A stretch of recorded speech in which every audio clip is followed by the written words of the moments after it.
She's not the kind of woman we seat up front. Tell her to wait by the bar or leave. That's what the manager said. Out loud. In front of a full dining room. Without shame. Without pause. The woman she was talking about. She built that restaurant. She owned that restaurant. And in less than 10 minutes, she was going to fire the entire staff. But no one knew that yet. Not the host, who barely glanced up. Not the security guard, who hovered by the kitchen door. Not even the white man in the designer boots who smirked and said, "Don't take it personally, they're just doing their job." The only thing louder than the storm outside was the silence that followed when the truth came crashing in. Because this wasn't just a mistake. This was systemic, deliberate, rehearsed. And tonight, the woman they thought was just another walk-in was about to shut it all down from the inside. Before we dive into this true story of power, justice, and redemption, comment where in the world you're watching from, and don't forget to subscribe so you never miss stories like this one. It was just past 7:15 p.m. on a storm-washed Sunday in Atlanta. Thunder rolled low across the city's skyline, and the rain hit the sidewalks in silver bursts like thrown coins. The kind of weather that makes people duck inside the first open door they see. That night, Haven Bistro became the refuge of choice mahogany tables full, booths crowded, menus half-soaked by dripping umbrellas. Amid this chaos, Nia Carter stepped inside. No entourage, no designer heels, just a cream blouse, a navy skirt, and rain-curled hair. She looked like any other drenched customer hoping for warmth and a seat. But she wasn't just another diner. She was the founder and CEO of Carter Dining Group, the visionary behind Haven Bistro's success. And tonight, she was undercover, walking into her own establishment to confirm something she feared. For weeks, she'd read anonymous Yelp reviews, quiet employee tips, and ignored complaints, whispers of bias, of walk-ins refused, of certain types being told to wait. Tonight wasn't about confrontation. It was about observation. But what she got was confirmation and humiliation. Behind the host stand stood Ava Lynn, a 23-year-old hostess, too preoccupied with her tablet to look up properly. Name Ava asked flatly, not even offering eye contact. Just looking for a table for one. Nia replied calmly. "We're full," Ava said, glancing back at the screen. No walk-ins tonight. A reasonable answer until it wasn't. From behind the podium stepped Laura Bennett, the restaurant's manager. Arms crossed, eyes narrowed, voice ice sharp. "We've got a strict reservation policy tonight. Thunderstorms packed the room. We can't just seat anyone off the street." Her tone wasn't neutral. The word anyone hung in the air like a slur without letters. That was when Gregory Wells entered tall, white, alligator boots, and a phone raised like a badge. Priority seating for Gregory Wells. Table by the window. Ava barely looked at the screen. "Right this way. Mr. Wells." Nia raised a single eyebrow. "I thought there were no walk-ins." "That's for walk-ins," Ava said flatly, already leading Gregory away. Gregory paused as he passed Nia, giving her faded purse a once-over. "Don't take it personally. They're just doing their job." But Nia didn't step back. She didn't raise her voice. She whispered, almost to herself, "I built this place for everyone." It was soft, but not silent. Owen Hayes, a regular seated near the bar, turned his head. The bartender paused mid-shake. Imani Green, a local artist hunched over a sketch pad in the corner booth, stopped drawing. Something about her tone shifted the air. Nia pressed, calm as ever. Could you double-check? Maybe there's a cancellation? Ava rolled her eyes. We have a VIP protocol, Laura added with finality. Let her wait by the bar or step out. Owen stood up. Excuse me, he said. I've been coming here 3 years, she asked respectfully. Maybe just check again. Laura's smile was carved from sarcasm. We appreciate your loyalty, sir, but our policy is the same for everyone. Is it? Asked Elena Ruiz. A teacher by the fireplace? I've seen 3 people seated without checking in. Still, Laura ignored her. Nia took out her phone, dialed one number, said one name, Kayla. Called the line. Seconds later, Ava's phone buzzed. She picked up. Her face stiffened. Someone just made a reservation. Laura stormed over, grabbed the phone, listened for 2 seconds, then snapped. That's a fake-in. We're not falling for tricks. Owen leaned forward. She just proved the system works. Maybe the issue isn't space, it's who you're making space for. The room quieted. Forks paused. Eyes turned. Nia didn't flinch. I'd like you to log this interaction. Ms. Lynn. Ava scoffed. This isn't corporate. It will be, Nia replied. Voice even. Just then, Owen caught something on Ava's phone highlighted in green priority Gregory Wells. No reservation needed. You have a flagging system, Owen said aloud. This isn't first come, it's curated. Ava panicked, snatching the phone. That's internal. It's biased, said Imani. Standing now. It's every reason I stopped coming. Gregory tried to deflect. Oh, please. You people always. Gregory, snapped Elena. That's enough. Ava turned to Laura. What do we do? Laura crossed her arms. She needs to leave. She's causing a scene. Nia took one breath, a deep, steady inhale that froze the moment. And then she said, You've dishonored my name in the house I built. Laura blinked. Excuse me, I am Nia Carter, she said, and in 10 minutes, none of you will be working here. Laura Bennett didn't laugh, not immediately. She blinked once, twice, then let out a breathy scoff, a half-laugh wrapped in disbelief. You're kidding, she said, eyes flitting toward Ava, then toward Gregory Wells, who had just settled into his corner table. This is some kind of prank, right across the room. Gregory chuckled loudly, as if trying to pull the moment back into his control. I told you, he said, wiping his hands on his designer napkin, wasting everyone's time. Nia didn't reply. She didn't blink. She turned to Kayla, still on the line. Kayla, log this full staff conduct review initiated. Begin internal alert escalation. Kayla's voice came steady and professional through the speaker confirmation received, logging all responses. The dining room shifted. Diners leaned in. Marcus, the security guard near the kitchen, stepped forward. Uncertainty in every movement.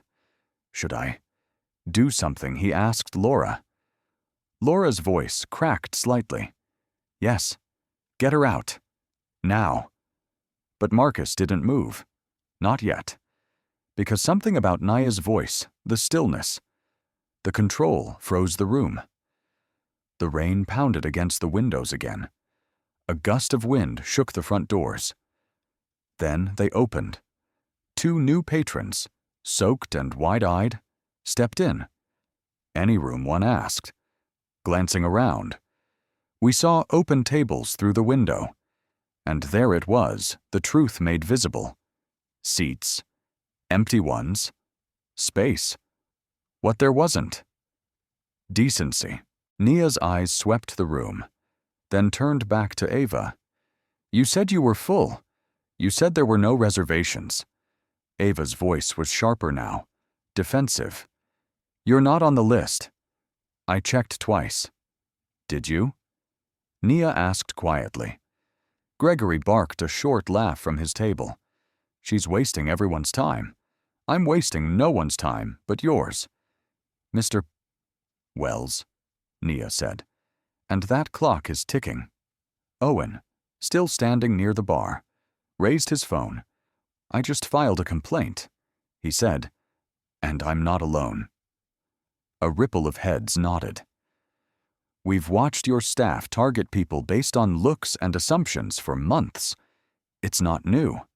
Tonight, it's just louder. Laura's face flushed red. You don't get to stand here and accuse you're being held accountable. Owen cut in. Try listening. From behind them, the kitchen doors flapped open.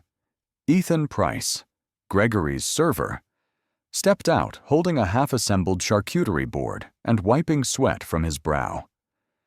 We're 30 minutes behind, he muttered to Ava and Laura. Chef says duck confit hasn't landed. Delivery's still out. We can't delay anymore. Laura snapped. Then expedite something. Comp bread. Just keep them happy. But Ethan's eyes flicked to Nia, still calm, still standing, and a shift crossed his face. Not fear. Guilt. Kayla's voice came again. Ms. Carter, I've logged the time, names, and statements. Do you wish to proceed with internal alert escalation? Nia didn't answer yet. She looked at Ethan. You know who I am now, don't you? Ethan nodded slowly. I didn't know at first. Then why? Nia asked. Did you delete my reservation silence? A hush so thick it overpowered the jazz humming from the speakers. I didn't think it was real. Ethan stammered. We've been told to filter names that don't match VIP profiles. Ava stepped back, panicked. Ethan, stop. That's not what happened. Ethan kept going. Laura trained us. If someone walks in looking like a non-VIP and the name doesn't match exactly, we flag them, stall them, or scrub them. A shockwave ran through the restaurant. Even the bartender stilled, his shaker resting mid-air. Elena Ruiz stood slowly from her seat. Are you saying this restaurant has a policy to discriminate based on appearance? That's what I was told, Ethan replied, looking at the floor, and I wasn't the only one. Gregory scoffed again. Oh, come on. You're blowing this out of proportion. This place has standards. Standards, Imani said, stepping forward.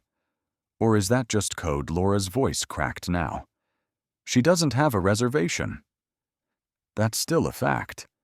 If we start letting anyone who makes a scene get a seat, we lose all order. Nia stepped in again. The point of order, Ms. Bennett, is fairness. She turned toward her phone. Kayla, log Ethan's statement. Begin Phase 2. Kayla's voice didn't falter. Phase 2 logged, recommending full staff audit. Owen moved closer to the podium. You can't hide this anymore, he said. We've all seen it. We've been quiet. But no more. Elena nodded. I teach civic ethics. This isn't a mistake. It's a pattern.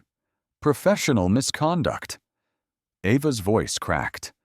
We were just following instructions. That's not an excuse, Nia said. It's an admission. Marcus finally stepped forward. Brows furrowed. Ma'am, should I escort her out?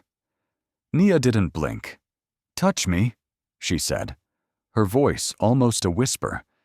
And it's not just your badge you'll lose. It'll be the entire contract your company holds with Carter Dining Group.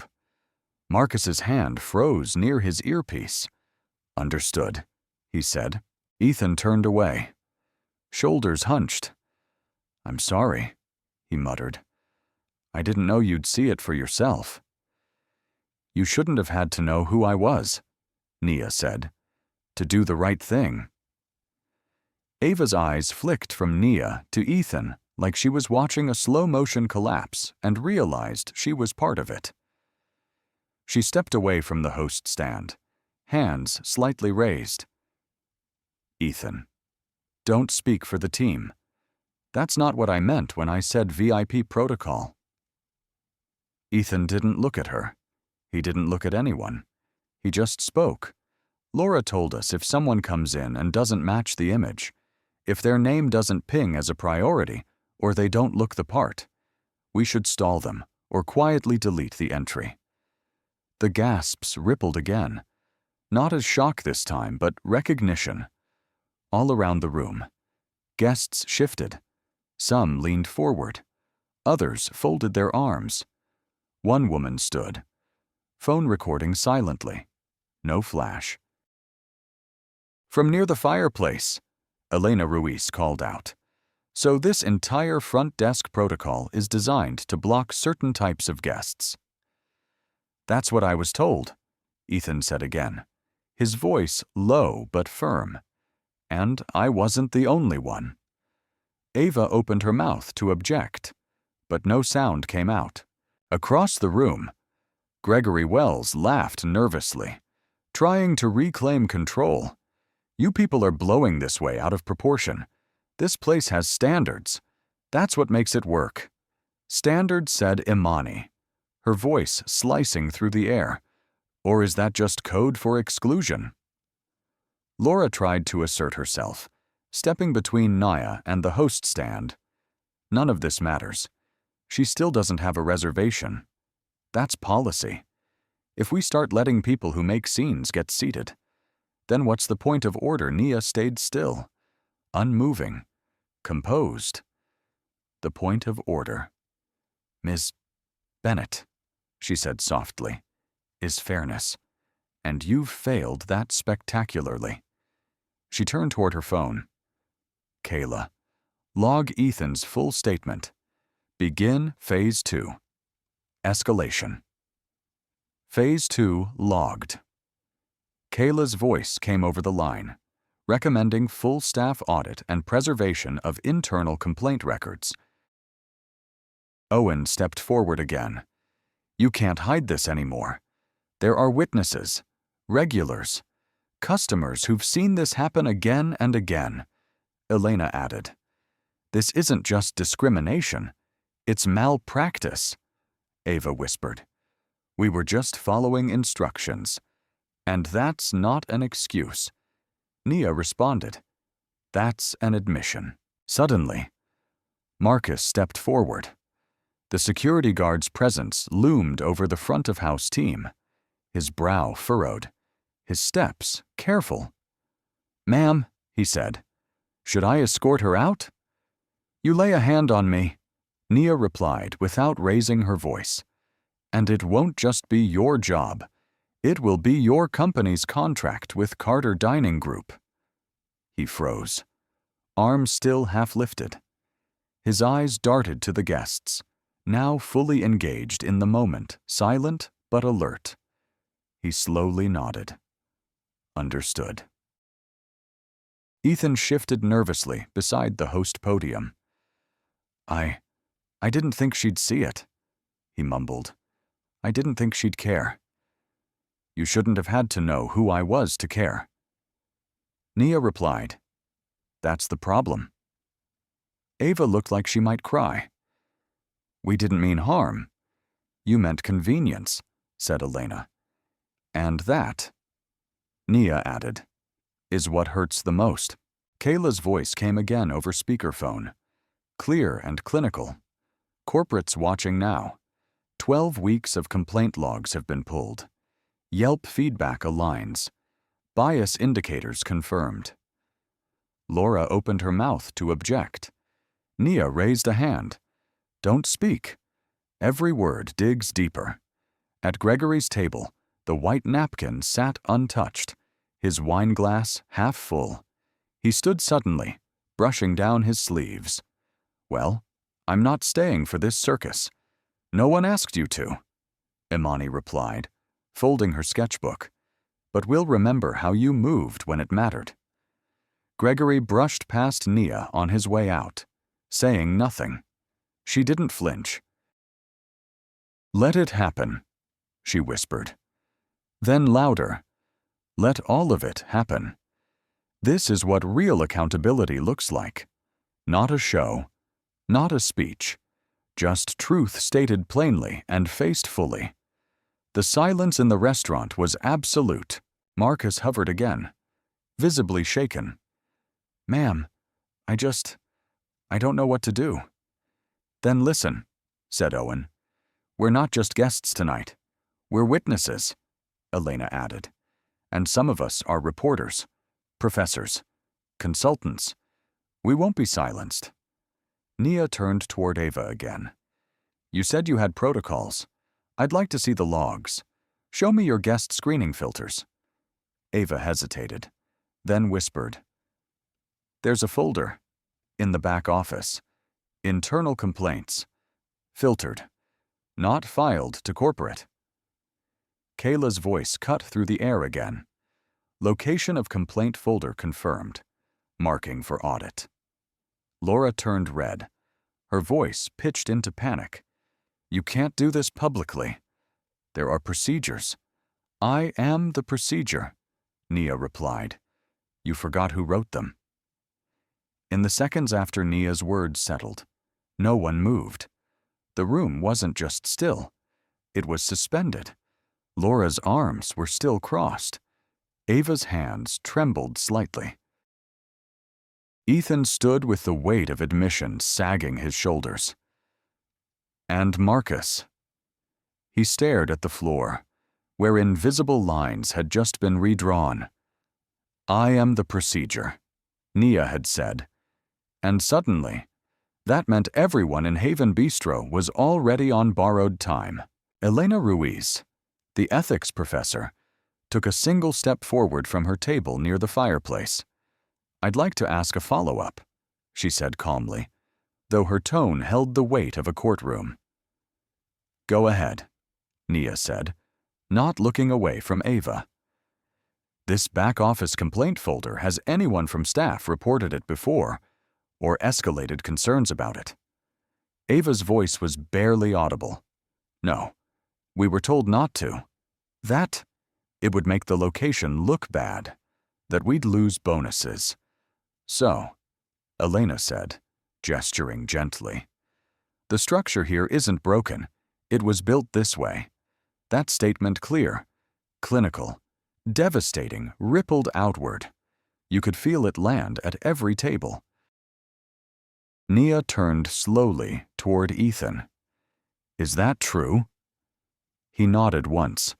"There's a drawer labeled Service Notes. We were told never to open it unless Laura or her assistant was there. It had everything."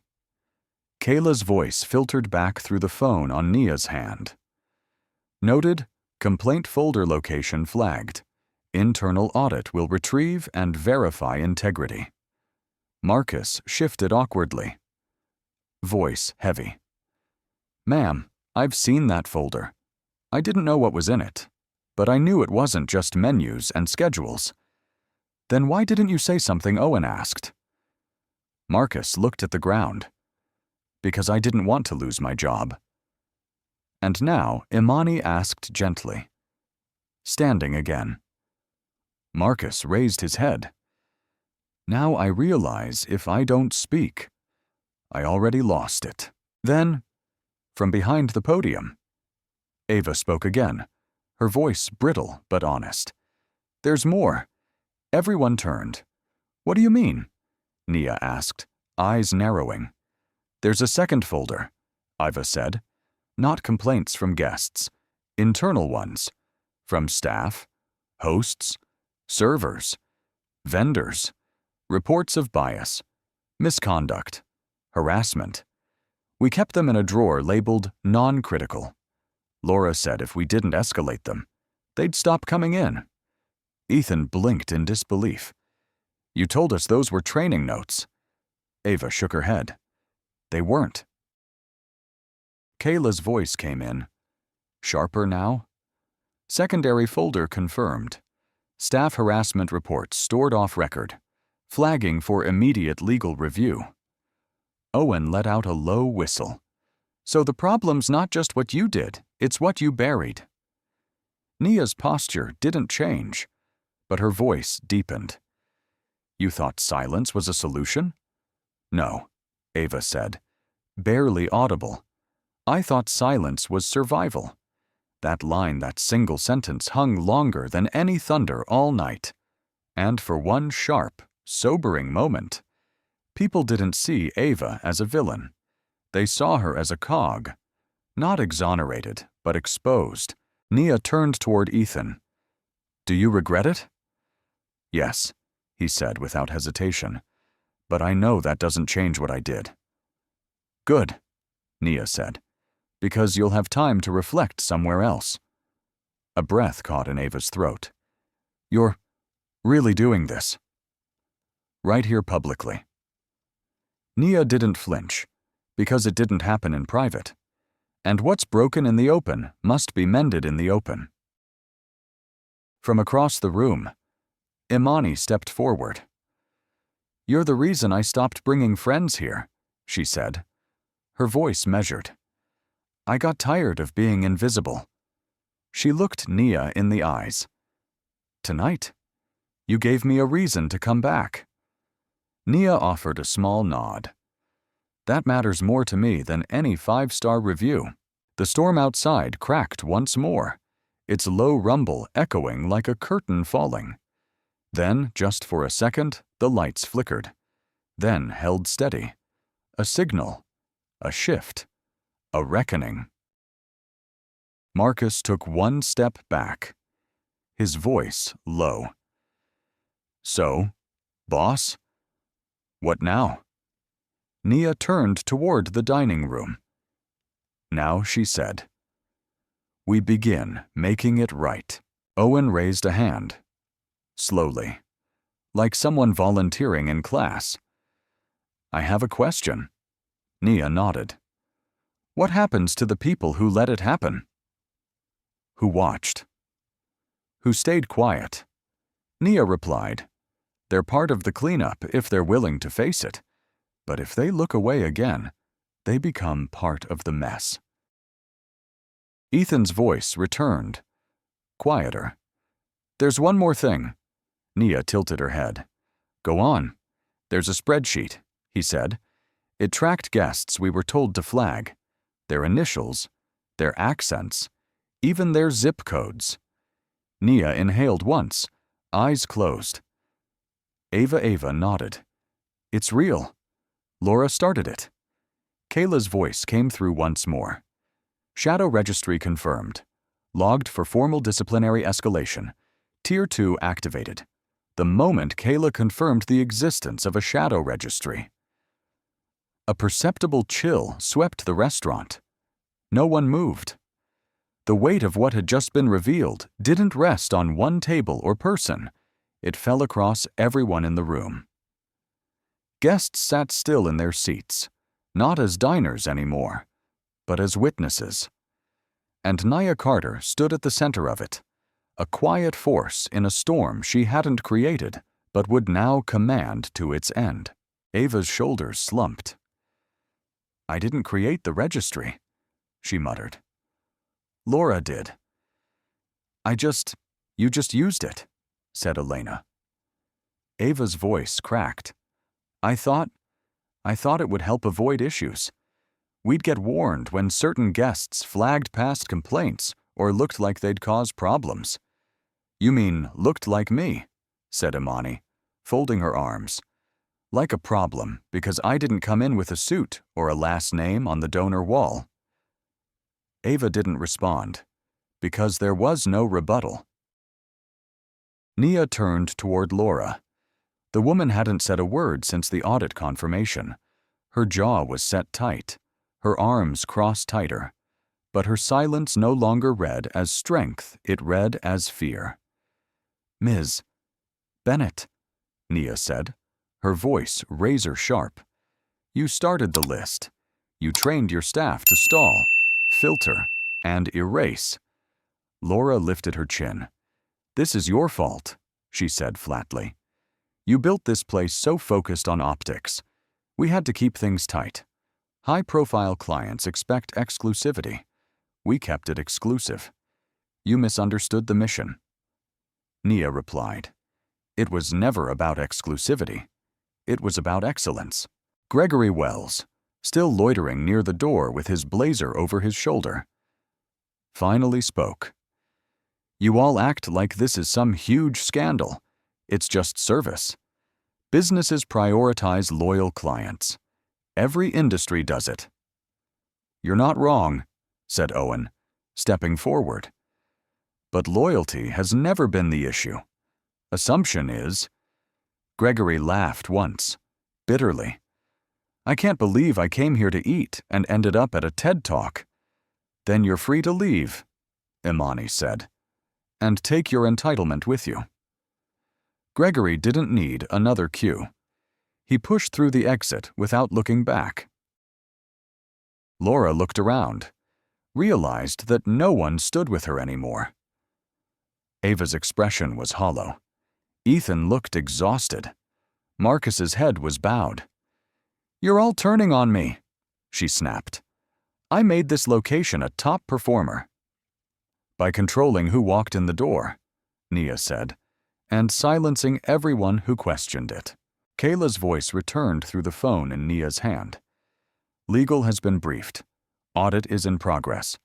Full termination packets for Bennett, Lynn, Price, and Tate are prepared. Confirm initiation." Nia didn't flinch. "Confirm? Terminations effective immediately." Laura's face paled. "You can't do that without HR review. I am HR," Nia said, "and you've just been relieved of duty." The room didn't cheer. It breathed. Softly. Deeply. Like it had been holding its lungs since minute 1. This wasn't about celebration. It was about relief. Marcus stepped forward. "I have something to say," he said, addressing Nia. She nodded. "I've been on this staff 2 years. I watched people get turned away. I followed instructions. I told myself I didn't have a choice." He paused. "But tonight, I saw something different. I saw you stand still while all of us spiraled, and I realized my silence was permission. And I regret that." Nia looked him in the eye. "It takes courage to speak now, but it doesn't erase what's been done." "I know," he said, "and I accept the consequence." Owen added, "It's not just your staff who failed. We did too. The guests who noticed and didn't report. Who thought, that's just how it is here. We let it continue." Imani chimed in. "We're all responsible for what we tolerate." Elena nodded solemnly. "But we don't have to stay that way." From the back, a woman stepped forward. Apron still tied, hairnet slightly askew. Her voice was timid but clear. "My name's Rosa. I worked here 2 years ago. I left after Laura dismissed my complaint about a vendor overcharging Black-owned farms. The report vanished. I knew nothing would change. So I left." Nia turned slowly toward her. "You were ignored." Rosa nodded. "I stayed quiet until tonight." There was a long pause. Then Nia said, "Come see me Monday morning. Haven needs people who never stopped caring." Rosa's lip trembled, but she nodded once. Kayla's voice returned again. "Folder 1 retrieved. All 42 guest complaints verified. Folder 2 retrieved. 31 staff grievances suppressed. Registry flagged and backed up to encrypted archive. Legal review beginning in 48 minutes. Laura tried one final attempt. "You're going to burn down everything we built. I'm going to rebuild what you corrupted," Nia replied. "And this time, there won't be a single lock on the truth." The lights dimmed slightly as the storm outside began to fade. The walls of Haven Bistro had absorbed everything, and now For the first time in years, they were finally being cleansed. The rot had been unearthed.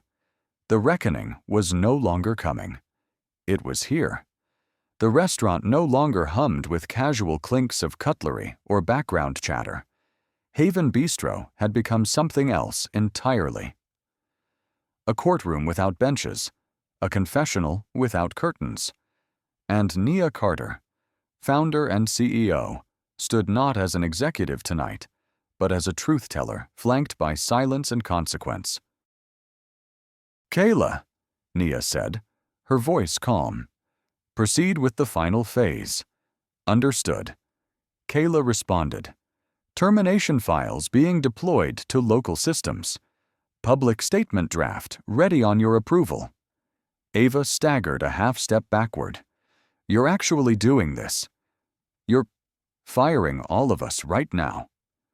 "You fired yourselves," Nia replied. "I'm just finalizing the paperwork." Laura stepped forward suddenly, desperation breaking through her facade of control. "You don't understand what it's like down here," she hissed. "These guests, these nights, the pressure. We do what we have to do to survive." Nia blinked slowly. "That's the lie you told them," she said, nodding toward Ava, Ethan, and Marcus. "That surviving means choosing who deserves dignity. That pressure justifies prejudice. It never has. It never will." The thunder outside had softened into drizzle, a pulsing rhythm against the glass like a slow drumbeat. But inside, everything felt sharper. Marcus stepped up beside Laura and gently but firmly removed the earpiece from his collar. "I can't be part of this anymore," he said, voice low. "I stood in that lobby too many nights, watching people be turned away while others waltzed past with a smile and a code word." He turned to Nia. "I should have said something earlier." Nia didn't nod. She didn't soften. She just said, "You're saying it now. That matters. But so does accountability." Ethan cleared his throat. He looked like a man unraveling threadbare excuses into dust. "There's a server in the kitchen, Mara. She flagged a food vendor who doubled prices for deliveries to black caterers. She reported it to Laura. A week later, her hours were cut to 6 a week." "Do you have documentation?" Kayla asked through the phone. Ethan nodded. "Mara kept screenshots. I'll help her get them to you." "Send immediately." Kayla replied. "Legal will contact her within 48 hours. Gregory's table remained empty. A cold wine glass, a half-eaten charcuterie plate. It now looked less like a VIP experience and more like a monument to entitlement. No one missed him. His absence was the first act of healing. Ava wiped her cheek. Her voice, barely a whisper, asked, "Do we have to leave now?" "You can leave quietly," Nia said, "or you can wait for security to walk you out." A murmur ran through the crowd, not of protest, of affirmation. Owen spoke again. Tonight wasn't just about service. It was about the system behind the service. He raised his phone. "I've uploaded video clips, audio, statements. I wasn't planning to be a reporter, but now I am." Laura turned toward him. "You think you're helping. You're just going to ruin reputations." "No," Owen said. "You already did that. I'm just turning on the lights." From the back of the room, Imani stepped forward again, clutching her sketchbook to her chest. "I came here to draw faces," she said softly. Instead, I saw masks fall. She looked toward Nia. "Whatever you do next, I hope it's loud. Not angry. Just loud enough to be heard by the people still sitting silently in restaurants like this one." Nia nodded once. "It will be?" Kayla's voice chimed again. Bias signage updated. External PR holding statement prepared. Community equity partner confirmed. Haven Harmony Initiative authorized. Elena, the professor, raised a brow. Haven Harmony. It's our new framework, Nia said. Bias training. Complaint transparency. Empathy as policy. You're rewriting the handbook, Elena said. No, Nia answered. I'm burning the old one. Then came the moment no one expected. Rosa, the former employee, stepped forward again this time with a folder in her hand. I kept copies, she said quietly. Old shift reports, vendor invoices, the flagged name lists. I didn't know if I'd ever be able to use them. Nia took the folder, held it like it weighed more than paper. Thank you, she said simply. I just wanted someone to believe me, Rosa whispered. I do, Nia replied. Now let's make sure others do too. The front doors opened, not with authority, but gently. A group of 4 new diners stepped in, unaware of the storm they were walking into the aftermath of. We have a reservation for 7:30. One of them asked. Nia turned to Marcus. Escort them to table 9, she said, and tell them the restaurant is under new management, effective immediately. Marcus nodded with dignity, and for the first time in 2 years, he smiled. Nia turned back to the staff. You are all dismissed. Effective now. Don't speak to guests. Don't touch terminals. And do not speak to press until after corporate has reached out. Laura opened her mouth. I said. Nia repeated firmly. You are dismissed. And this time, no one stayed behind. The moment Laura, Ava, Ethan, and Marcus exited through the side door, escorted under Marcus's quiet supervision, a collective breath escaped the dining room, the kind of breath people don't know they've been holding until it's finally safe to exhale. For the first time that night, no one was pretending. No fake smiles. No whispered scripts. No curated exclusivity behind warm lighting.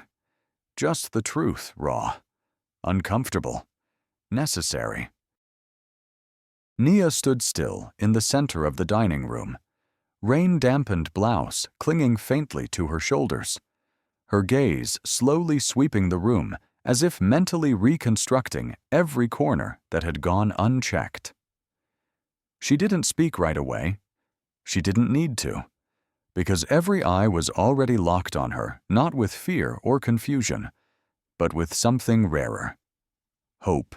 A server named Talia, no older than 22, stepped tentatively from behind the bar. She held a rag in one hand and a drink tray in the other. Ma'am, she said carefully. Do we keep serving tonight? Nia met her eyes, saw the worry in them. Only if you're willing to serve under a new standard, she replied. One that sees people, one that treats everyone like they belong here. Talia nodded. I've been waiting for that standard since my first week. Nia turned to the speakerphone in her hand. Kayla. Yes, Ms. Carter. Begin the announcement. Understood. Executing live update now. Seconds later, phones around the restaurant began pinging. Notifications from the Carter Dining Group app appeared across social media. Yelp. Even Google listings. Haven Bistro is undergoing immediate restructuring under the Haven Harmony Initiative. All discriminatory staff have been relieved. Retraining begins within 48 hours. Equity will now be served with every dish. There was no applause, but there was movement. A rising energy like sunlight cracking through the last remnants of storm clouds. Elena walked over from the fireplace table, her leather bag in one hand and a business card in the other. I'd like to volunteer, she said. For what? for the first customer equity workshop. If you're retraining staff, let's retrain everyone, front of house and front row." Nia smiled for the first time in what felt like hours. "You're exactly the kind of partner I need." From the kitchen emerged Chef Ramon, a man of few words and sharp precision. He wore a stained apron and carried the demeanor of someone who never intended to step into this kind of moment, but recognized its weight nonetheless. He looked Nia straight in the eye. "Do I need to pack up too?" he asked. Nia paused. "Did you train your team to gatekeep the dining experience?" "No," Ramon said. "I trained them to sear duck and fold pastry. Then you stay," Nia said, "and you help rebuild." Imani walked over, her sketchpad now clutched to her chest like scripture. "Do you mind if I draw you right now?" she asked. Not as a CEO, just as the woman who stood her ground. Nia gave her a quiet nod. "Draw what this moment feels like." She said, "I already am." Imani replied. Owen, still by the bar, was typing furiously into his phone. He looked up only long enough to say, "There are already 4 articles live. One titled, 'The Restaurant Reckoning We All Just Witnessed.' Another, 'When the CEO Became the Customer.'" "Let them run," Nia said. "No spin, no edits. Let the truth walk out of this building before PR tries to stuff it back inside." Talia returned with a pitcher of water and gently poured a glass for Nia. "You haven't sat once," she said. "You want a break? I'll sit," Nia replied. "When we've finished what we started." Just then, Rosa returned, no longer shy, no longer hesitant. She was holding the second folder. "I didn't give you all of it," she said. "There were guest stories we never shared, notes we didn't know how to log." "I kept copies." Nia reached out and took it. "You knew this moment would come." "I didn't," Rosa said. "But I hoped it would." Kayla's voice broke the silence again. "Carter, media outlets are requesting interviews. CBS, NPR, Atlanta Now. They're all calling. Do you want to respond?" Nia didn't even hesitate. "Not yet. Let them watch. Let them learn from action first. We don't need to talk about equity. We're going to show it." A child at one of the booths, no older than 10, whispered to his mom, "Is she like the boss of everything?" His mom smiled. "She's the boss of what matters." Outside, the storm had passed. The sidewalk shimmered like glass under the neon glow of the restaurant's marquee. But inside, Haven Bistro was only just beginning. Not with a rebrand, not with fresh paint, but with the hard work of reckoning. And this time, everyone's staff, customers, and leadership would have a seat at the table. The storm had passed, but inside Haven Bistro, it still felt like the eye of something larger. Not a hurricane, not a riot, something quieter, heavier, reform. The restaurant hadn't emptied, if anything. More guests remained seated than before, quietly watching the woman at the center of it all. Nia Carter, still standing, still steady. The velvet rope of exclusivity had been cut. Now came the blueprint for something better. The folder Rosa handed over lay open across the host podium. Inside were yellowing pages, handwritten complaints, staff testimonies, shift logs with margins full of side comments like Table 12 flagged, Don't seat that walk-in, no priority code. Vendor quote, changed non-white clients marked up. Even those reading over Nia's shoulder recoiled. These were never escalated. Elena asked. No, Rosa said. They were buried. Nia closed the folder gently. This isn't a liability, she said. This is a ledger. Owen raised an eyebrow. Ledger. She nodded. A full account of everything the public never sees. Not just mistakes, but systems. And tonight, we're zeroing the balance. She turned toward the staff that remained servers like Talia, busboys like Armon, host stand floaters who had stood back earlier but now leaned in. Anyone who stayed silent tonight, she said clearly. I won't shame you. The air tensed. But if you want to stay on this team, I need you to be louder tomorrow. Talia spoke first. I'm in. Then Armin. Me too. Then one by one servers. Barbacks. Even dishwashers from the kitchen doorway stepped forward. And with every voice that said I'm in, something broke loose in the air. The grip of fear. Kayla's voice returned through the speaker staff. Retraining scheduled. Haven Harmony Initiative begins Monday morning at 7:30 a.m. sharp. Nia gave the nod. Include everyone. From prep to payroll. Confirmed.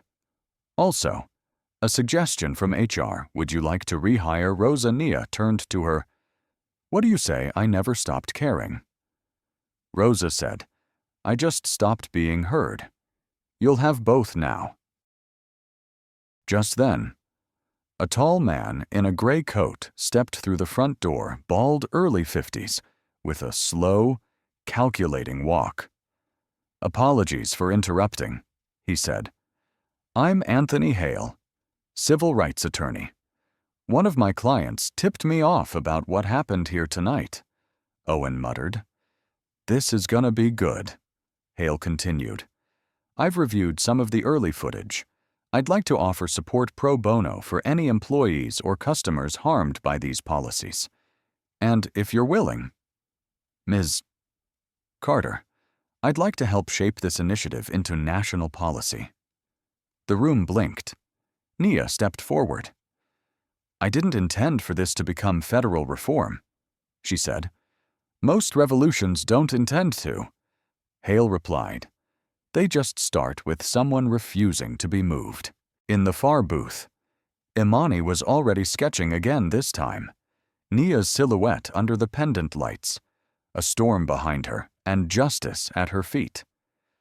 I've got the caption, she murmured, smiling. What is it? Asked Talia, peeking over. Where she stood, the door reopened. Back in the kitchen, Chef Ramon stepped into view, flour still on his hands. I can't keep serving duck confit while we're remaking the restaurant, he said. You don't have to, Nia replied. Tonight, we serve truth. He nodded, disappeared into the back, and moments later, emerged with plates of freshly prepared biscuits, hand-cut fries, and lemonade. Complimentary, he said. Real comfort food. No hierarchy. He handed the first plate to Rosa. Nia turned back to the customers. To everyone who stayed, to those who witnessed this and didn't walk out. I need you, too. Owen lifted his glass. What do you need, memory? Nia said. This place doesn't get better because of me. It gets better because people remember what happened and refuse to let it fade. Elena added, and teach it, and correct it, said Rosa, and sketch it, said Imani, and fight for it, said Anthony Hale. The restaurant, once divided by unseen walls, now felt whole, not perfect, not finished, but ready. Kayla's voice once again returned. Community Workshop Series launching next quarter. Video logs of tonight archived for staff education across all Carter Dining Group locations. Nia nodded. Let's start with this one. Bias isn't what you see. It's what you choose not to. Kayla logged it live. The neon outside flickered for a moment, then reset. Inside. Nia took one last walk around the room, not to inspect, but to connect. She shook hands. She paused to listen. She leaned in when Rosa mentioned an idea about customer surveys. She nodded when Elena offered to co-lead staff orientation. She smiled when Talia asked if they could install a no-silence wall where guests could write their experiences. "Do it," Nia said. "Let people speak, even when we forget to ask." The last words of the night didn't come from Nia. They came from the 10-year-old boy in the corner. He turned to his mother and said, "This is the first place I've seen where being nice made people powerful." His mother's eyes welled up. So did Nia's. She looked across the room, then toward the sign outside. Tomorrow. It would still say Haven Bistro. But starting now, it would mean something completely new. No more walkouts, no more whispers, no more policy cloaked as preference. Tonight, Haven Bistro didn't just serve dinner. It served a reckoning. Nia Carter stood in front of the host podium, surrounded not by former staff but by citizens, survivors, and witnesses turned warriors. Every table had its own story now, not just meals, moments. Moments when people stood up, spoke out, refused to shrink. And though the rain outside had quieted, the electricity inside still crackled not from fear, but from possibility. At table 6, a pair of college students posted a live video captioned, "We just watched a billionaire CEO fire her entire staff for us, for all of us." At table 11, an elderly couple who had seen too much in their lifetime simply held hands. The husband whispered, "Reminds me of Selma." His wife replied, "No, this time, Selma's got receipts." Imani sat sketching the final panel of her unfolding story. Nia's face half in shadows, half bathed in light. Beneath it, she wrote, "Respect isn't granted by menus or marble. It walks in with you, or it never was real." Owen approached the bar, his phone buzzing non-stop with reposts and direct messages. "You're trending," he told Nia. "I'm always trending," she said dryly. "But this time, for the right reason. Will you hold a press conference?" "No," Nia said. "I'll hold the door open instead, and let the truth walk out ahead of me." Kayla's voice returned, slightly more human now, almost warm. Equity signage designs finalized, digital audits scheduled, crisis communication plan withheld at your instruction. "Good," Nia said. "No crisis here, just cleanup." Then, without cue or signal, Rosa placed the second folder thick with ignored grievances on a clean table near the entryway. Beside it, a handwritten sign read, "What you ignore feeds the rot. What you expose begins the cure." A simple message. But it shifted the space. It was no longer a restaurant. It was a clinic for culture. At 9:41 p.m., the last two walk-in guests of the evening arrived, a black couple in business attire, soaked from the rain, apologizing for not having reservations. Talia started toward the host stand, then paused and looked to Nia. Nia smiled. "Seat them at Gregory Wells's old table," she said. Chef Ramon walked out moments later with a tray of warm beignets dusted in cinnamon and powdered sugar. "No charge," he said. "They deserve sweetness tonight." The couple, still confused, asked softly, "Is this part of a promotion?" Owen leaned over from the bar. "No, this is part of the future."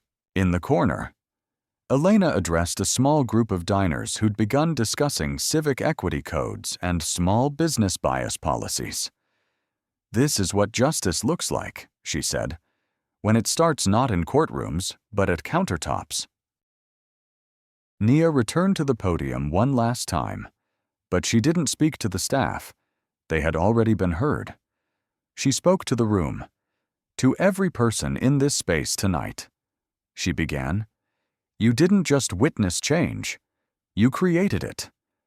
She pointed to Rosa, to those who stayed silent before, but brought receipts when it counted, to Talia, to those who kept showing up, even when it felt like no one saw you, to Marcus, to those who were told to enforce harm and finally stepped away from it, to Elena, to those who teach, not just with books, but with how they stand, to Imani, to the ones who sketch the truth so the world never forgets, and finally, to the room itself and to everyone else you matter. You mattered when they ignored you. You matter now, and you will matter tomorrow. Kayla's voice crackled through again. Would you like me to conclude the log for tonight? Nia paused. No, let it keep running. Understood.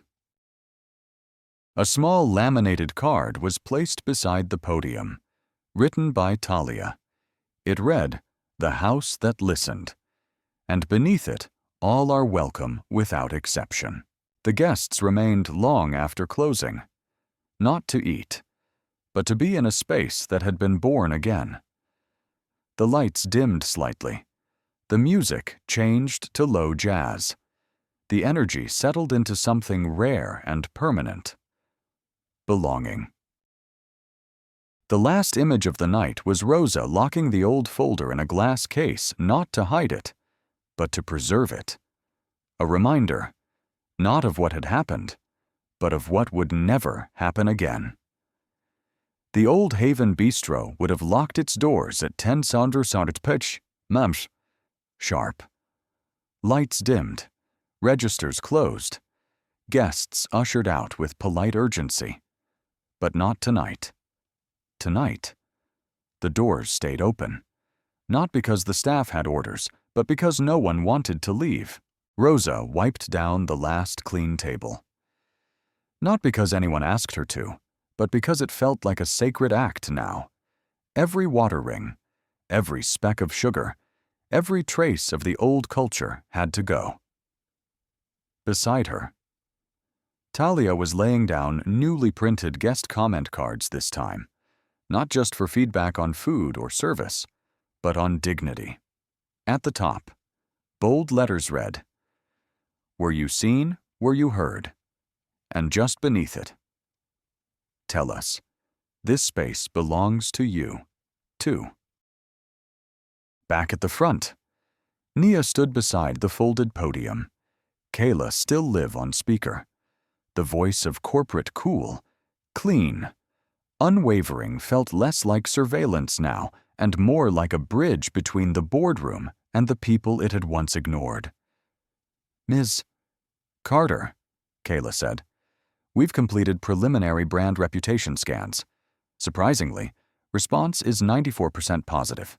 Public sentiment leans toward historic stand and CEO accountability." Surprising, Nia asked. Amused. "Yes. Most public firings result in legal delays. This is being categorized as courageous." "I didn't fire them to look brave," Nia said. "I fired them because they were a virus in a place I built to heal." From one corner of the dining room, Owen, ever the observer, lifted his phone again and said into it, "This is what they mean. When they say the revolution will not be televised, it'll be live-streamed, archived, time-stamped, and posted on Yelp with footnotes." Chuckles rippled through the room, but the truth of it wasn't lost on anyone. Tonight wasn't just a moment. It was evidence. Chef Ramon stepped forward once again, now with his sleeves rolled up and no apron. He held a small binder in his hands. "I'd like to propose a menu change," he said. Nia raised a brow. "Already?" "Yes," he said, flipping it open to a handwritten draft titled "The Equity Menu." She read through it quietly, dishes named after values, like Justice Jambalaya, empathy entree, courage, crème brûlée. Ramon explained, each dish will be accompanied by a short note about who inspired it, a staff member, a guest, someone who spoke up. Nia nodded slowly. It's bold. It's honest. He replied, let's do it. Imani stood from her booth, holding up her now complete sketch, her final panel. It showed the dining room lit with warmth, every table filled with people of different shades, clothes, ages, holding not menus but each other's hands. In the corner, a soft shadow of Naya hovered, not demanding attention, just present, just watching. Above the panel, respect tastes better when it's shared. Elena approached with a proposal. You've done something rare tonight, she said to Nia. You created a rupture, but also planted roots. Let's make it a curriculum. A what? A Haven Harmony certification. For restaurants, hotels, banks, any space where implicit bias feeds policies. We build a toolkit. We train others. Nia's eyes lit. You want to turn this into a movement? No, Elena said. I want to turn this into standard practice. Just then, Kayla's voice returned. Ms. Carter, there's a developing detail. Yelp has updated your profile with a notation. This location recently underwent a public accountability event and has since initiated verified anti-bias reforms. Owen clapped once. Now that's a review. A soft bell chimed as the kitchen doors swung open. Ethan stood there, not with anger, not even with shame, but with something Nia hadn't expected. A signed resignation form in one hand, and the other hand raised. I know I was dismissed, he said, but I'm not here to ask for the job back. He walked forward slowly. I'm here to ask if I can help clean tonight. Off the clock. No title. No kitchen access. Just something better than silence. The room paused. Then Nia stepped forward. You don't get your position back, she said, but you can earn your name again. She handed him a rag. Start with the corners. That's where neglect hides best. The guests stayed, some to volunteer, some just to witness. A man in a three-piece suit helped Talia replace cracked menu covers. A mother and her son stacked chairs. Two Gen Z students designed a new belonging wall on Canva on their tablet. And outside, the rain had stopped, but the line hadn't. People were lining up not for tables, but to leave notes, flowers, even messages on index cards posted along the front window. One simply read, "For the first time, I believe restaurants can be fair." At midnight, Nia stepped outside, looked up at the sign above the door. Haven Bistro. It was still the same name, but now it meant something. Not food. Faith. And that night, for the first time in months, Nia finally allowed herself to breathe. Not as a CEO, not as a watchdog, but as someone who had made it through the storm and rebuilt the kitchen on truth. By 12:37 a.m., the chairs were stacked, the kitchen was clean, and the scent of cinnamon and lemon still lingered softly in the air, like the final notes of a requiem turned revival. The staff that remained those who had stayed quiet but chose courage. Those who had once complied but now confessed stood in a circle at the center of the dining room, where the marble floor still gleamed under the pendant lights. It didn't feel like closing time. It felt like opening night. Nia Carter looked around, not as a CEO anymore, but as a host, because that's what Haven Bistro had always been meant to be. A haven, a place of welcome, A place that didn't ask you to look the part to be served with respect. Tonight, that idea wasn't just restored. It was reborn. Chef Ramon placed his knife bag on a chair and said softly, "I've worked in kitchens for 22 years. I've never seen a shift like this." "That's because it wasn't a shift," Nia replied. "It was a reckoning disguised as dinner service." From the bar, Owen chimed in with a grin. "I'm calling it the night the dining room revolted." Imani, flipping pages in her sketchpad, smiled, and I'm illustrating that headline. Rosa appeared beside them with a clipboard. "I made a list," she said. Nia glanced over. At the top, repair tasks. Underneath were items like guest apology letters, vendor bias reviews, staff therapy referrals, transparent tipping logs, hiring policy overhaul. "You did this in one night?" Nia asked. "No," Rosa said. "I've had it ready for 2 years. I just didn't think anyone would listen. You were just waiting for the table to be cleared." Nia replied. Then the door opened again, not to let in guests, but to welcome voices from the past. Former employees, some long forgotten by payroll, began arriving as word spread online. Quietly, respectfully. A woman named Dina, who had quit after being passed over for management 3 times despite top performance, walked in holding a manila envelope. Inside were screenshots, text messages, notes on scheduling discrepancies. Nia took one look and nodded. "This goes to Kayla. We're reopening every closed file." At the same time, a young man named Jordan, once a dishwasher, came in with his mother. She worked back-of-house prep in 2019, Jordan said. Got fired after complaining about how they cut hours for older workers of color. His mother looked down, ashamed. "I didn't want to cause trouble," she said. "You didn't," Nia said, reaching for her hand. "They caused it. You just survived it." Outside, the front window had become something unexpected, a wall of handwritten notes, receipts with thank you messages, drawings, even poems. One child had drawn a cartoon of Nia wearing a cape, holding a plate that read, "Justice à la carte." Owen took a picture and posted it with the caption, "When the hero didn't raise her voice, she just raised the bar." Then, unexpectedly, Ava returned. No security, no drama, just her. She stood in the doorway and said, "I'm not here to reverse anything. I'm here to deliver something."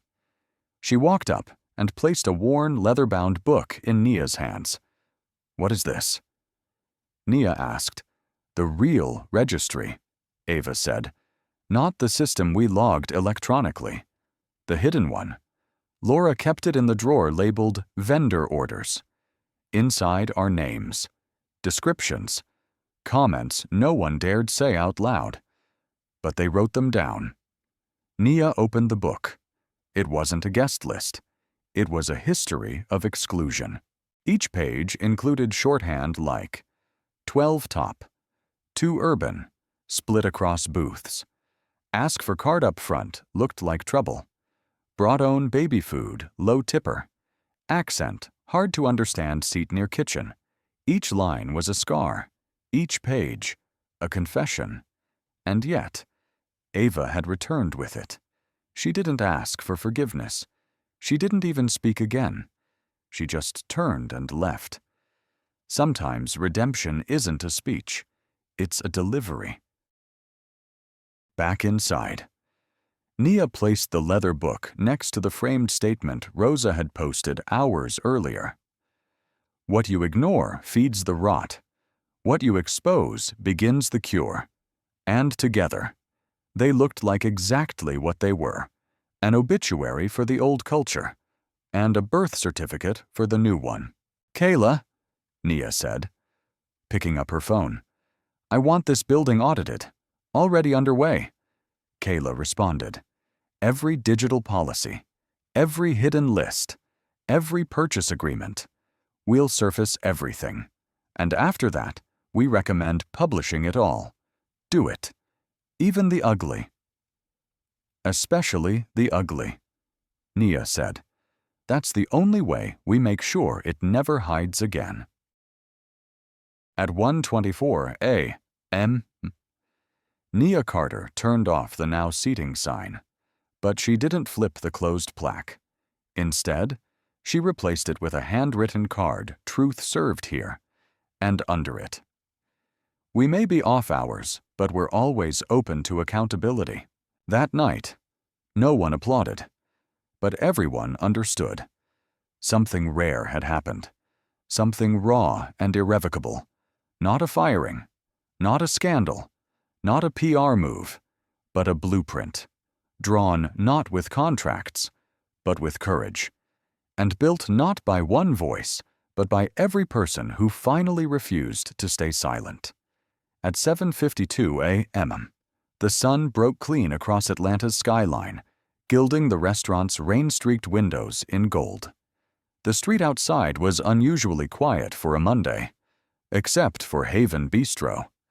That corner of the block buzzed not with customers, but with curiosity.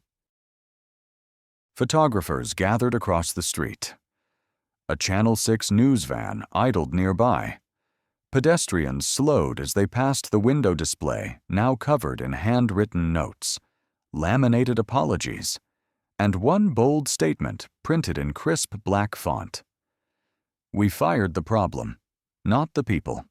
Welcome back. Inside." Rosa adjusted a small lectern beside the host stand. On it, a stack of the new equity menus, each bound in deep burgundy, each embossed with a gold phrase, "Dignity first." She ran a hand across the leather, then turned as Nia entered, dressed not in power heels, but in sneakers and a soft navy cardigan. "You slept?" Rosa asked. "I sat still."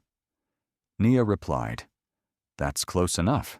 Kayla's voice piped in over the newly mounted ceiling speaker media volume up 230%. Twitter trending at number 4. Restaurant reborn. "They always love redemption stories," Owen said, sipping black coffee from the bar. "They just forget," Nia replied, "that redemption starts in the mess, not after the cleanup." Chef Ramon entered with a tray of breakfast biscuits and said, "Staff's here, even the new hires, and someone brought you this." He handed her a brown envelope with no name, inside a $100 tip, wrapped in a handwritten note. "You stood when they sat me down. Thanks." Table 6, 2 years ago. The morning meeting began with Talia standing beside Rosa, both holding clipboards. "Mandatory reading the bias ledger," Talia said, lifting the old leather registry like a sacred text, followed by empathy training. No exemptions. Not even management. Especially management. Rosa added, "They didn't ask for Nia's approval. They didn't need to." That, Nia thought, was exactly the point. Elena entered with 2 colleagues from Georgia State University, carrying a branded binder titled Haven Harmony Curriculum Pilot Phase. "This is a multi-week program," Elena said. "Workshops, observation hours, certification exam. Once passed, staff get official badges." Nia opened the first page. There it was. Certified Culture Steward. Below it, a mission statement. To protect every person's right to be served with dignity, regardless of how they walk in. At 8:41 a.m., a familiar face appeared at the door. Marcus, the former security guard. He didn't enter right away, just stood there, hat in hand. Rosa noticed. "Boss," she said. "Should I let him in? He let me speak." Nia replied, "Let him return." Marcus stepped in. eyes down. "I'm not here for the job," he said quietly. "I'm here to volunteer. I've got experience in crowd control. Thought maybe the front line needed a new kind of guard." Nia nodded. "We're guarding voices now," she said. "You'll fit in." At 9:02 a woman in a blazer and pearl earrings walked in. She carried herself like she knew boardrooms. Her name tag read Janelle Cross, Midtown Hospitality Alliance. "I came to observe," she said. "My board's been watching this unfold. We're considering adopting your practices across 25 properties." Nia raised an eyebrow. "You came to borrow our blueprint." "I came to learn it," Janelle replied. Nia looked her in the eye. "Then you'll start with bussing tables. You don't learn culture from a clipboard." Janelle blinked. Then, slowly, she nodded. "Where do I get gloves?" Owen leaned over the counter, whispering. "You realize this is going to become a national model, right? I didn't build this for headlines." Nia said, "No." Owen agreed. "You built it so people could walk in without leaving part of themselves at the door." At 10:15 a.m., the first reservation under the new system was seated. A single mother and her son. The boy wore a Spider-Man hoodie. The woman clutched a weathered purse and looked around, nervous. Talia welcomed them with a smile. "Any table you want," she said. "You belong at all of them." Nia watched from a distance. The mother wiped her eyes. The boy asked, "Is this the place where the nice lady fixed everything?" Talia knelt beside him. "She didn't fix everything, kiddo. She just said enough was enough and made room for all of us to help." Kayla's voice came through the speaker once more. "Ms. Carter, the Atlanta Tribune requests an op-ed from you. Title suggestion, From Table for One to a Seat for All." Nia smiled. "Make it The Day We Made Space." Logged. Outside, reporters began interviewing guests, not about the food, but about the feeling. One man said it's like someone reached into the restaurant industry and flipped the breaker on human decency. A woman added, "This isn't about a table, it's about truth." And through it all, Haven Bistro stood unchanged in structure, but unrecognizable in spirit. At the window, Nia pinned one last card. "You don't need a reservation to be respected." And beneath it, in smaller print, "But you're always welcome here. By noon." What started as a single confrontation had become a citywide conversation. From barbershops in Bankhead to cafes in Decatur, the name Haven Bistro was on every screen, in every story, and on every breath, not because of food, but because of accountability. Inside, the restaurant no longer felt like a hot spot for brunch or a date night gem. It felt like a living forum, a hub where dignity had become the special of the day, and listening was the new house wine. Nia Carter sat at table 9, the same table once flagged for off-profile walk-ins. Now, it had a brass plaque that read, "Table 9, the turning point." She didn't speak much. She didn't need to, because what unfolded around her was louder than any press release. Owen walked over, holding 2 cups of coffee. "One for you," he said, "and one from the woman outside who left it with this." He handed her a folded napkin. On it, written in blue ink, "I was turned away from here last year. They said dress code. I wore scrubs after a 14-hour ER shift. You fixed what I didn't have the energy to fight. Thank you." Nia read it twice, then slipped it into her pocket. Rosa approached with a clipboard full of signatures. These are from today's diners.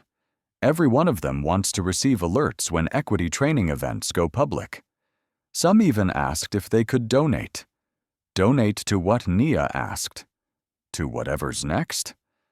Rosa said, they just want to help keep the movement moving. Nia nodded. Then let's build the next room. Back in the kitchen. Ramon led a quiet briefing with his line cooks, every one of them now wearing newly issued pins on their aprons. Haven Harmony, Zaco founding team today. Ramon said, your job isn't just food, it's presence. You serve a plate, yes, but you also serve memory. You serve witness. At 12:46 p.m., a press conference began not by design, but by momentum. Reporters from major outlets had gathered on the sidewalk. They didn't demand a podium. They just wanted a statement. And so, Nia walked out, stood in front of the glass, and spoke into the microphones. Her voice was calm, controlled, and clear. This restaurant made a mistake. Then we made a choice. And now, we're making a blueprint. She didn't deliver a speech. She delivered a promise. A full policy audit across Carter Dining Group's 42 locations.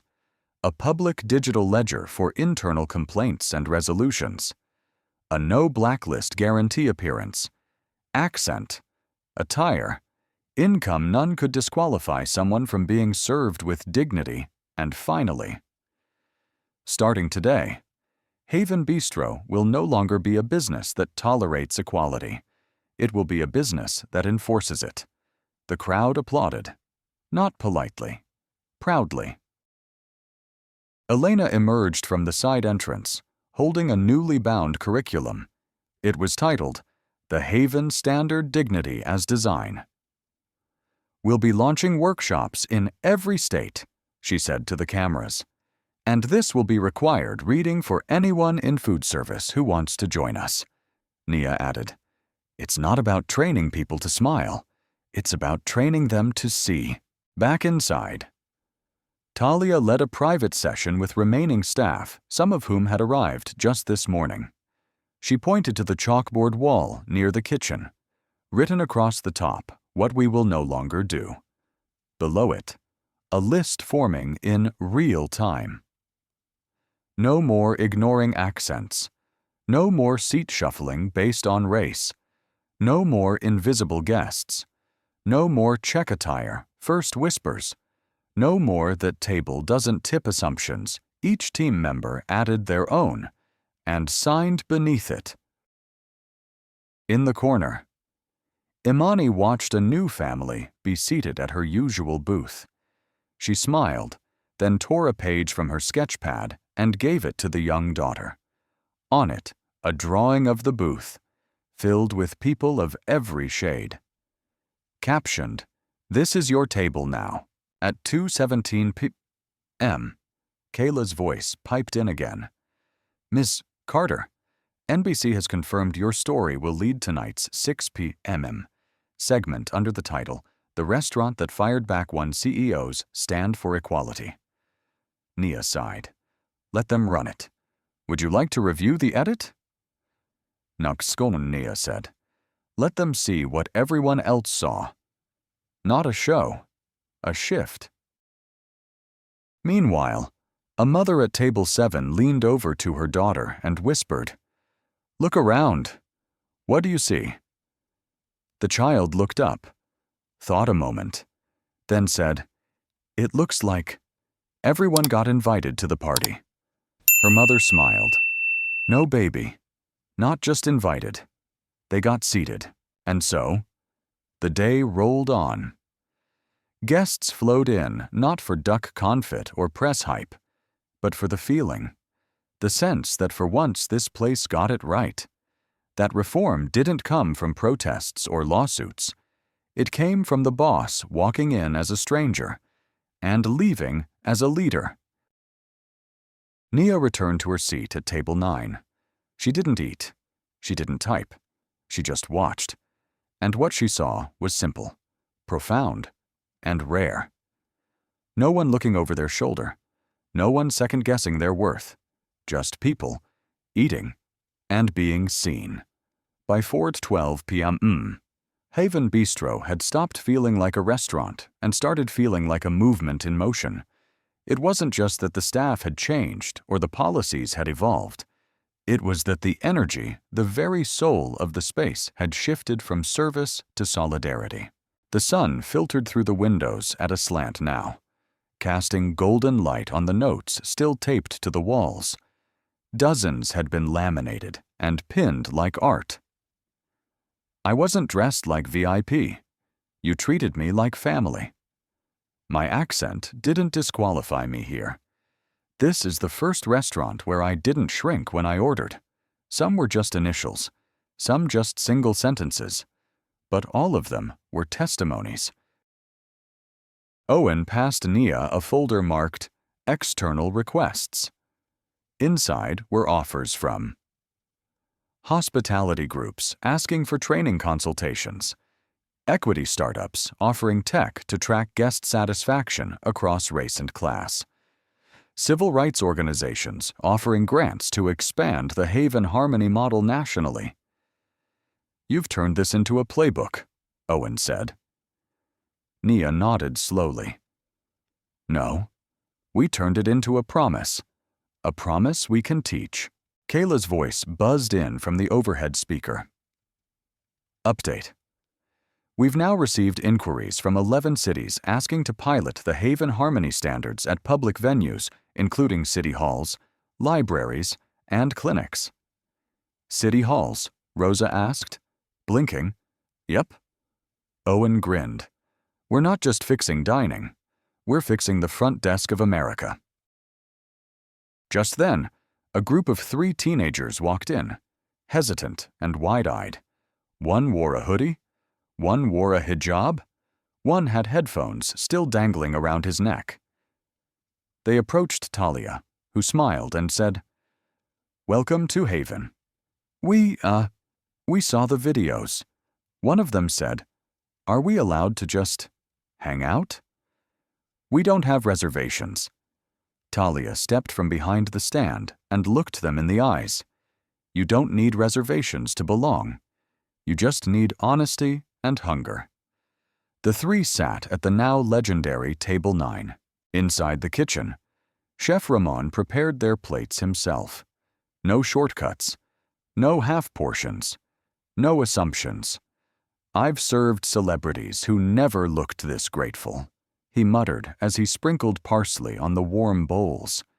And as he handed them off to a new runner, he added, "Feed the future like it deserves to last." Meanwhile, in the staff room, Elena ran the first 20-minute empathy huddle with new team members. She held up 2 cards. One read, "Speed." One read, "Safety." "What do restaurants usually reward?" she asked. "Speed," someone replied. "And what do guests, especially those often excluded, need more safety?" Another said quietly, "Correct." Elena said, "From now on, we're a safety-first house." Back out front, a woman named Angela, former staff from 2017, returned. She hadn't planned to come inside, but the sign in the window stopped. Her truth served here. She stepped through the door cautiously, saw Nia, paused. "I didn't think I'd be remembered," she said. "I didn't think we'd remember ourselves," Nia replied. "But here we are." Angela didn't stay long, just long enough to place a handwritten letter on the guest ledger. Inside was her testimony, one she never submitted, about how she was told not to seat the ones with natural hair up front, about how she stayed silent, and about how she regretted it every single day. Nia placed the envelope in a new binder labeled "The Unsaid." Now spoken. At 5:03 p. Mauve, a new laminated sign was posted beside the register. "We believe in earned trust, not forced silence. If something feels wrong, tell someone.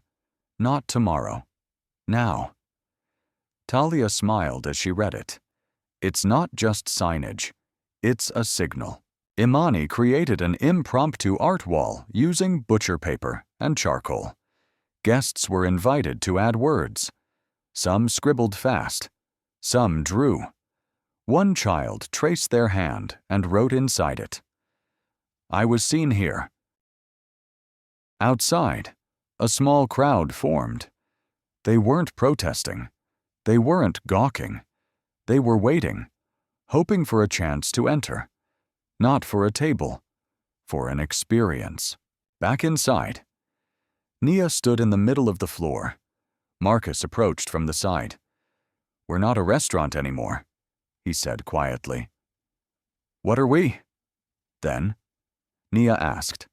"A mirror," Marcus said, "and a megaphone. We reflect people's worth and amplify the parts they were taught to hide." As the hour turned, Kayla's voice returned once more. "Ms. Carter, breaking news. A national chain, Del Mar Hospitality Group, has just adopted portions of the Haven Harmony Protocol. They're calling it the Carter Clause." Nia laughed softly. "They're naming equity after me."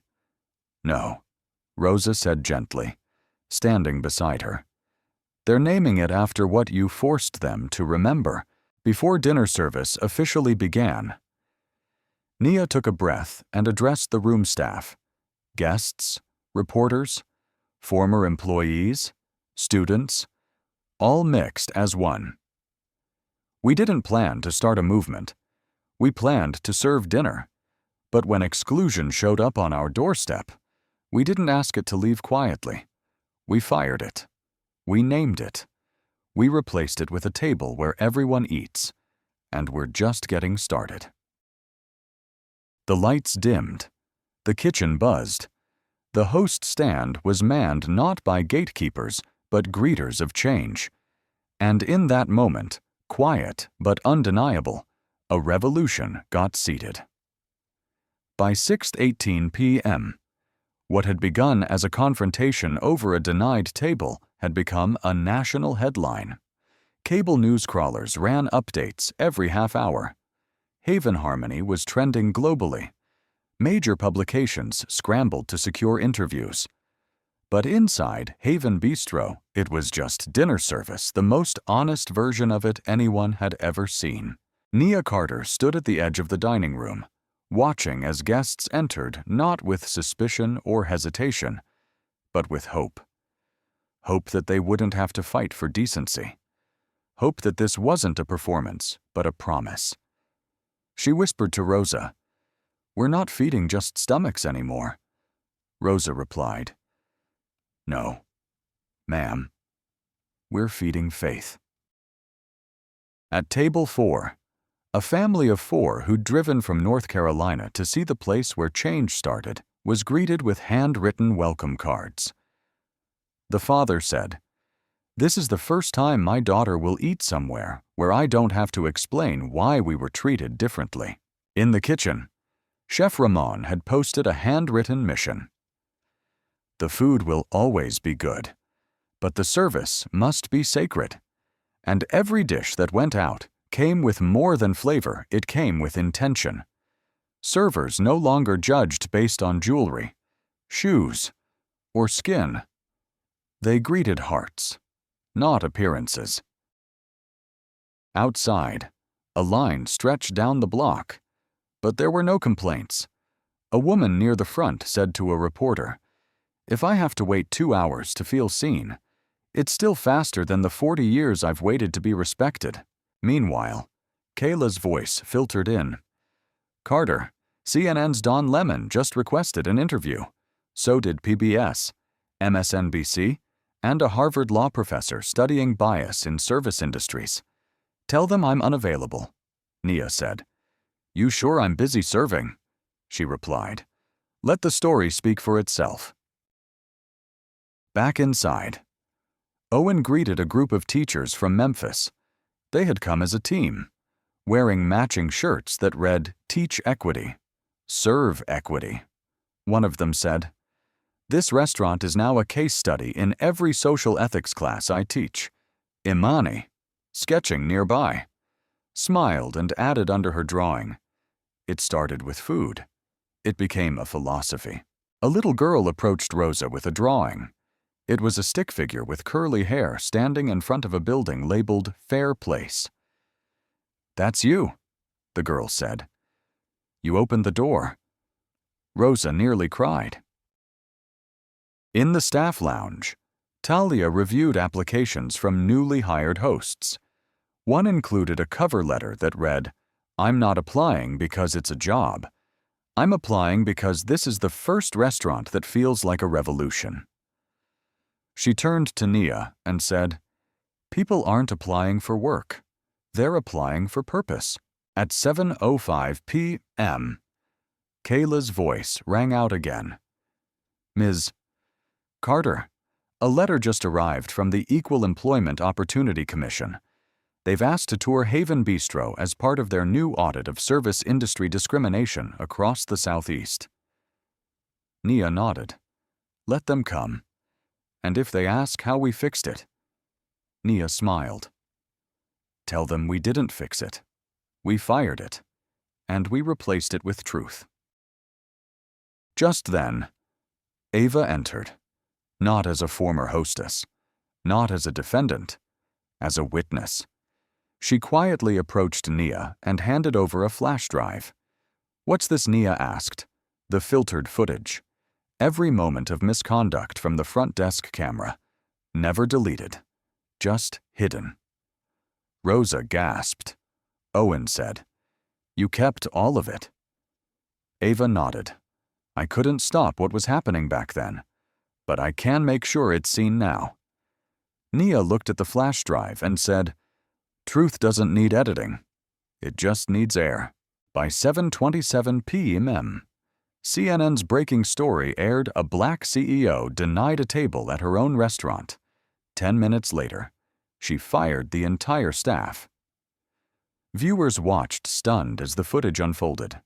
The quiet discrimination, the calm confrontation, the poetic justice. Comment sections exploded with reactions. "This is how you take power back." She didn't yell. She just ended it. She made the dining room a boardroom, and won. By 8 view Batevim, reporters camped outside the restaurant, not with camera crews, but with notebooks. They weren't covering a story. They were documenting a model. Inside, Nia finally sat down, not to rest, but to reflect. The hum of dishes, the laughter of guests, the smooth jazz overhead, it all felt different now. This wasn't just after the storm. This was the first night of new weather. Weather made by leadership, by bravery, by silence. Finally being broken. As she sipped her tea, Rosa whispered, "Did you ever think this place would mean something more than food?" Nia looked around. "At first, no," she said, then paused. "But now this place is proof that sometimes you don't need to raise your voice to raise the world." Outside, someone placed a sign on the sidewalk, scribbled in thick black marker. "Welcome to the restaurant that made America listen," and under it, in smaller letters, "Table for one. You're already enough. By need stuck as your p.m." The clatter of silverware had softened to murmurs. The dining room no longer felt like a restaurant.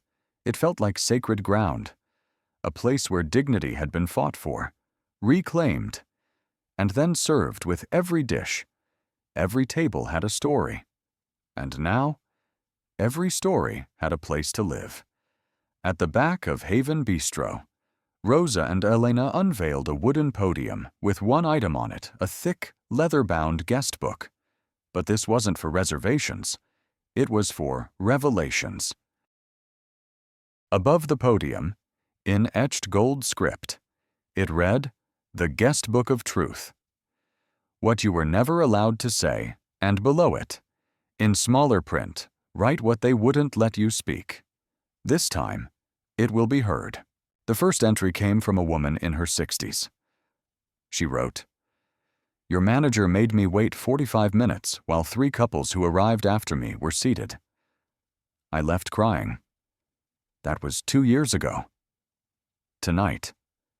I sat down with no questions asked, and I cried again, but this time for the right reason." At table 12, a teenage boy flipped open the book and scribbled, "I speak with a stutter. They used to talk over me here. Not anymore." He signed only J.M. 16 years old. Finally respected. Imani added a drawing, a full dining room where all the faces were colored in. No one faded or erased. Under it, she wrote, "Inclusion isn't a bonus. It's the baseline." Even staff began to write. Ethan, the former server who had once deleted Nia's reservation, wrote, "I was part of the harm. I know that now. I hope I can be part of the healing." Marcus stepped forward. His hand hovered over the page before he wrote, "I turned people away before I knew I had a choice. Now, I choose better." Nia read each page with care, never skipping an entry.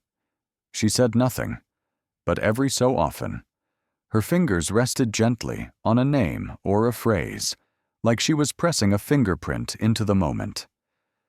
"This is our report card," she said quietly. "Not the ratings." This, Kayla's voice returned. "Ms. Carter, guest book entries now exceed 100 in less than 2 hours. Pattern of prior harm confirmed. Suggest naming this volume Volume 1. Do it," Nia said, "and make space for Volume 2 tomorrow." At table 3, an older black man in a sharp fedora stood and addressed the room. "I came here in 2018 and got seated near the kitchen even though I had a reservation. No one apologized. I never came back until tonight." He pointed to Nia. That woman didn't raise her voice. She raised the floor. Applause rippled not for a story of pain, but for a story that had finally been heard. Talia passed out blank note cards to tables with pens, inviting guests to contribute to the guest book even if they didn't want to leave their seats. One man wrote, "They assumed I wouldn't tip. I left cash on the table and never returned. Now I'm leaving a story, not just a receipt." Then, unexpectedly, a small group of former Haven staff, those who had resigned rather than conform to the bias, entered through the side door. They'd seen the news, the transformation. One by one, they approached the guest book. Maria, a former hostess, wrote I was punished for seating too many off-profile guests. Tonight, I walked in without a title, and someone held the door. She signed it, Maria Diaz. Once silenced, now seen. Nia looked over the growing pages. No reservation times, no allergies, no table numbers, just truths. Raw, messy, necessary.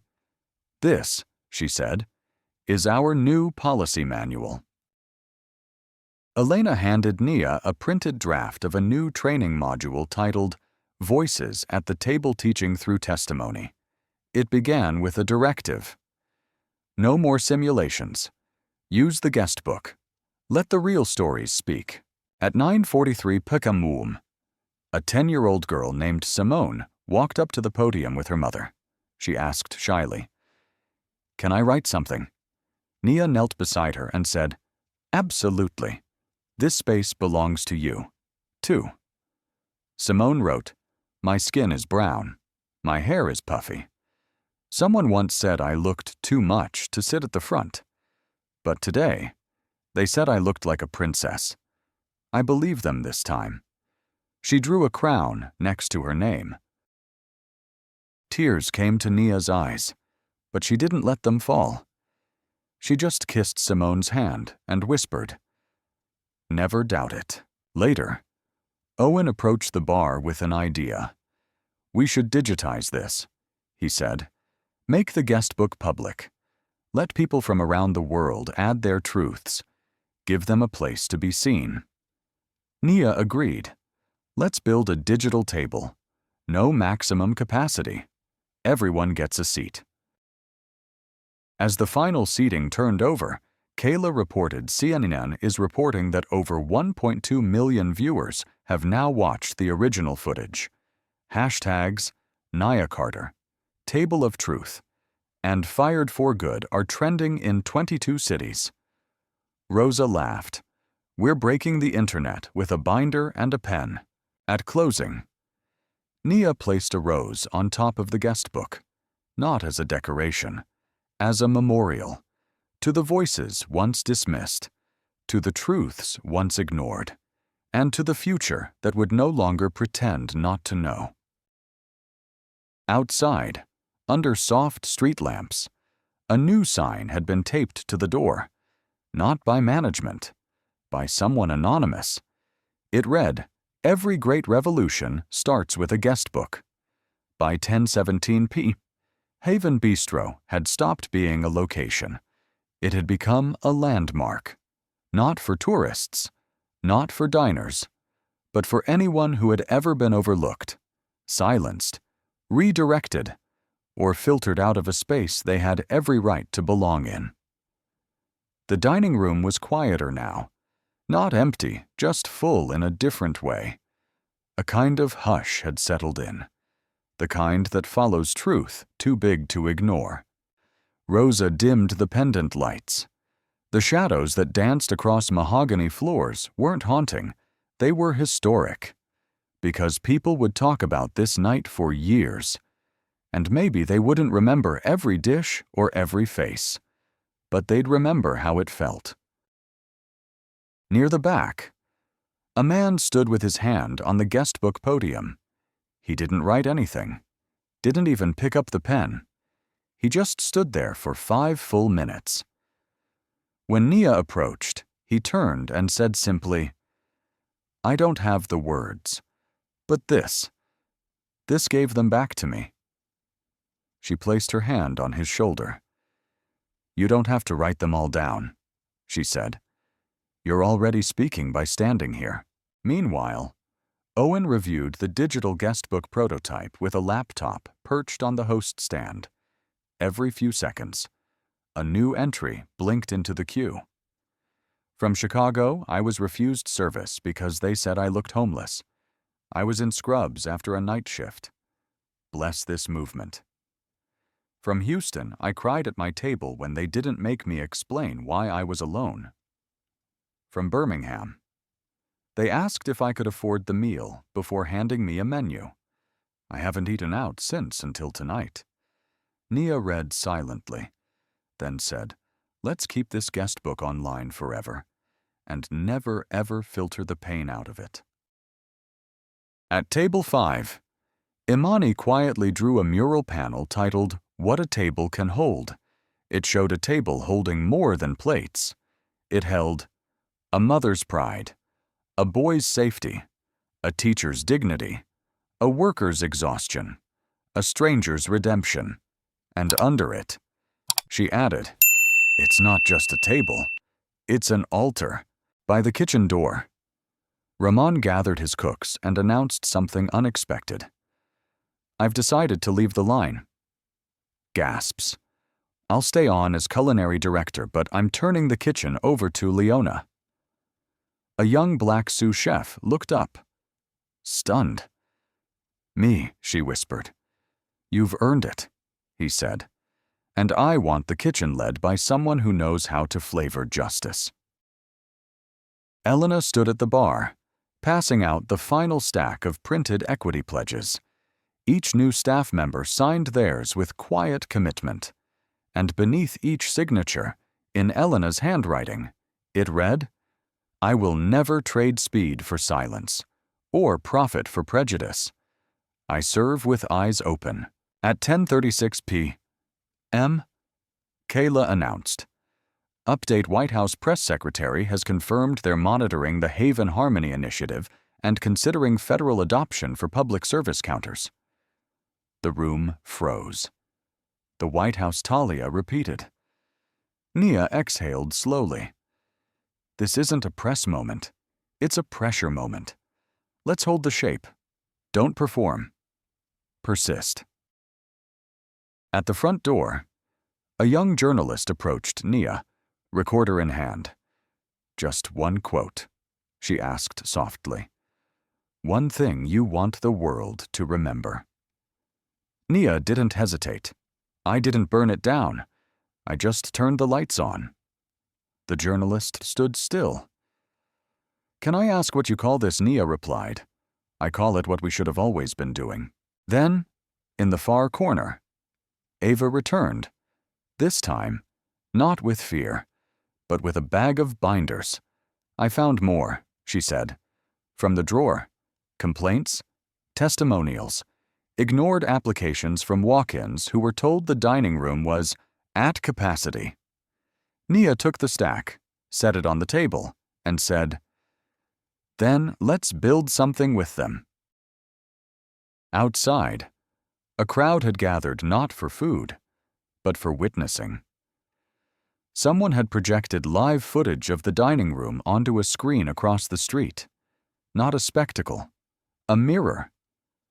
A woman in the crowd whispered to her son. That's where people got heard. Back inside, Marcus walked over to Ethan. They hadn't spoken in hours. Marcus extended a hand. You told the truth. I should have done it first. Ethan gripped his hand tightly. Truth's not a race, he said. Just glad we crossed the line. At 10:59, the lights flickered once, just enough to make everyone glance upward.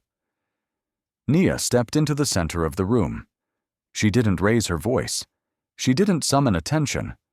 She simply said, The next time you hear someone say, It's just a restaurant, I want you to say, No, it's where the world was reminded how to treat people.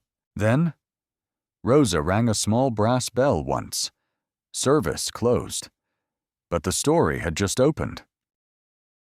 Outside, a final chalkboard sign was written in careful strokes. It read, You've been fed.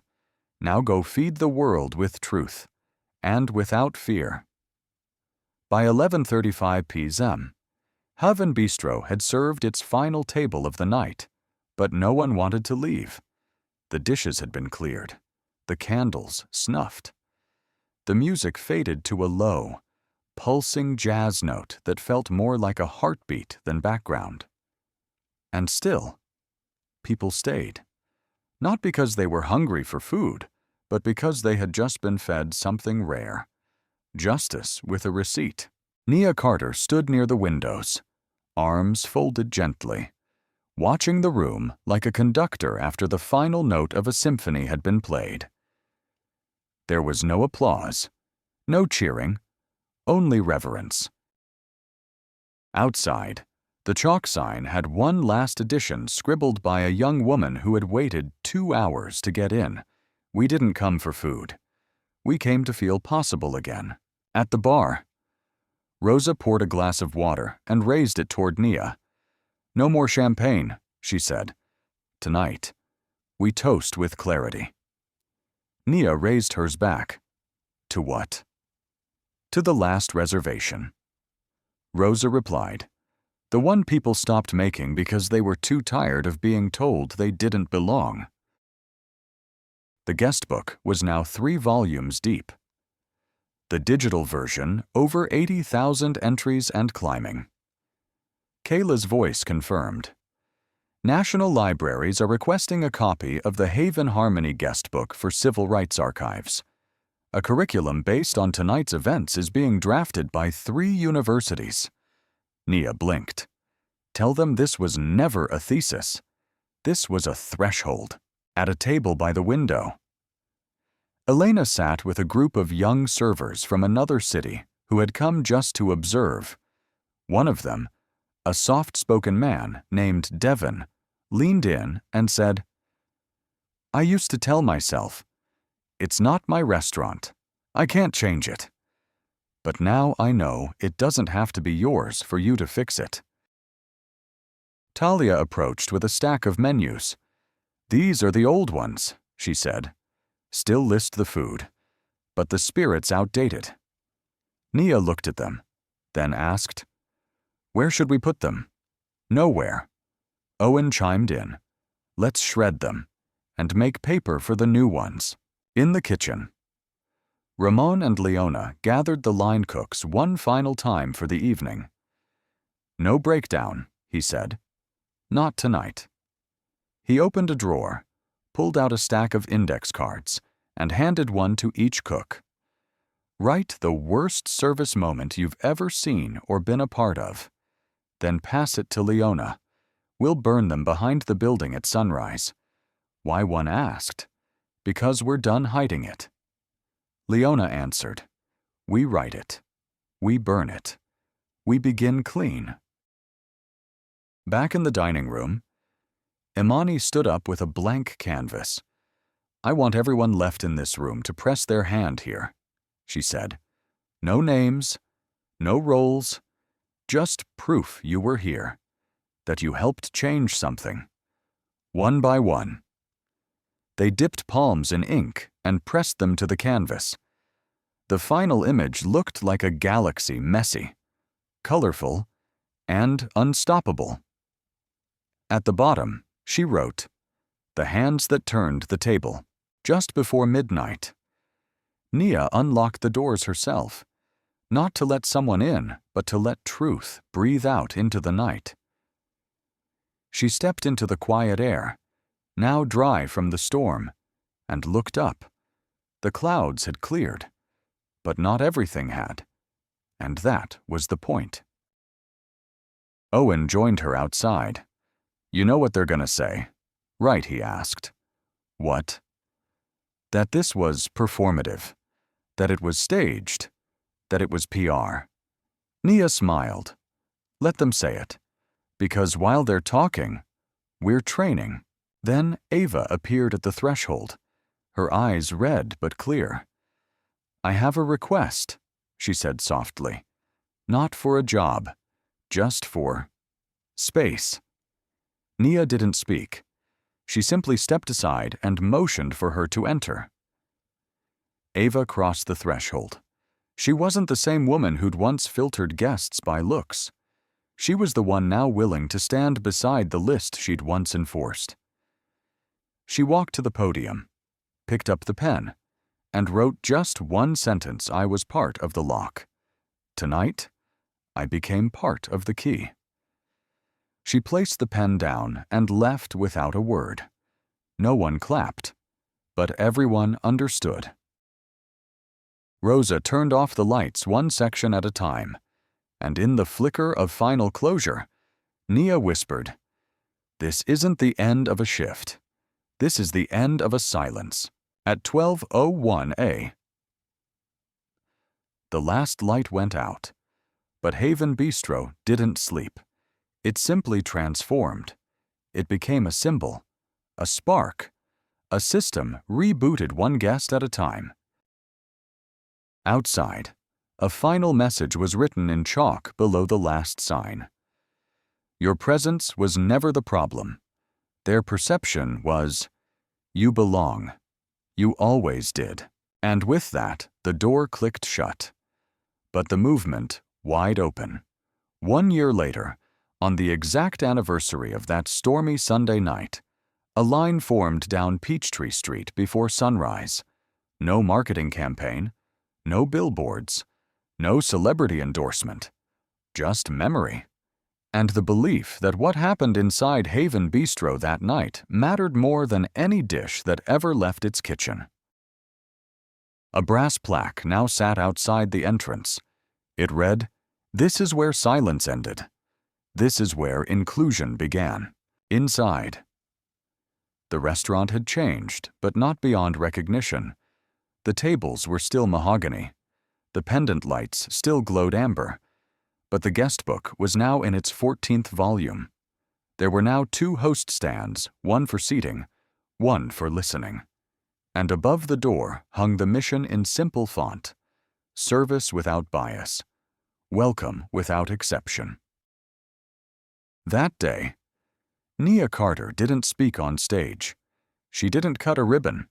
She simply walked table to table, listening. Because legacy doesn't live in speeches.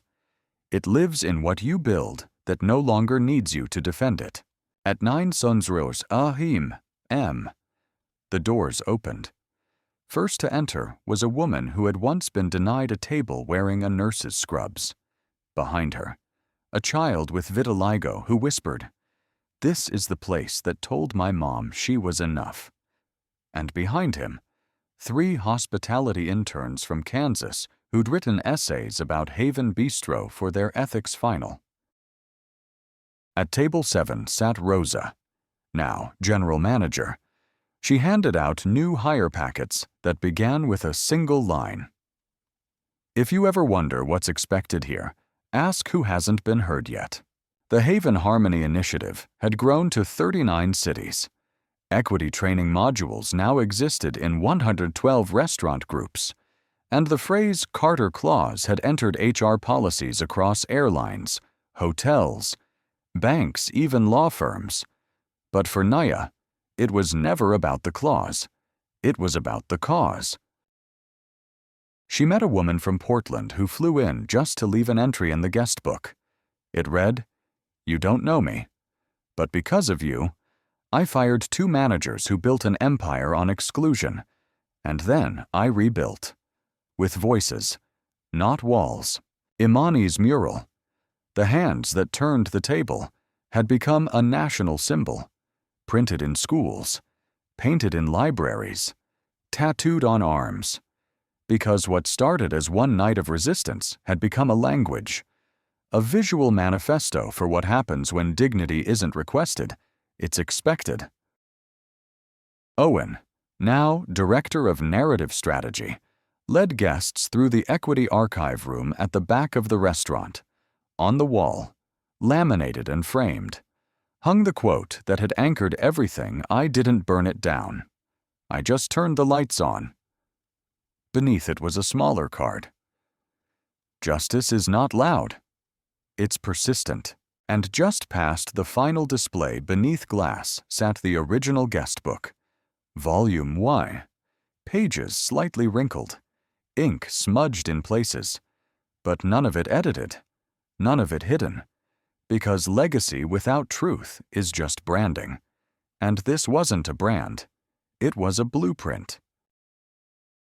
By sunset, the line was still down the block. But this time, no one wondered if they'd be seated. They knew they belonged the moment they stepped in line. Because respect wasn't conditional here. It was institutionalized. That night, Nia stood once more by the window, watching the reflection of the words painted on the glass. A table for all. Kayla's voice, now AI-powered and used across hundreds of properties, asked, "Would you like to log today's legacy note?" Nia smiled and whispered, "Log this dignity" was never a luxury. It was always the baseline. We just remembered in time. Logged. Kayla replied. Later that evening, she sat at table 9, alone, no security, no press, no ceremony, just a warm plate, a glass of water, and a guest book beside her. She turned to the final blank page of volume 14, picked up the pen, and wrote, "You don't change the world by flipping tables. You change it by building new ones and leaving chairs open."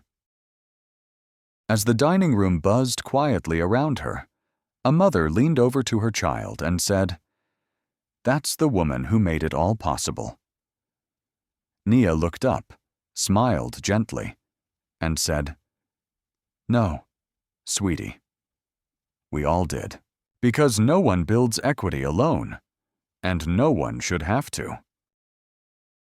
If you've ever been overlooked, ignored, or made to feel invisible in a space you were born to belong, Let this story remind you. You don't have to fight for space. You can build your own table. And when you do pull up chairs for others. 2. Don't forget to subscribe and hit the notification bell to catch more gripping stories like this. Thanks for watching, and see you next time.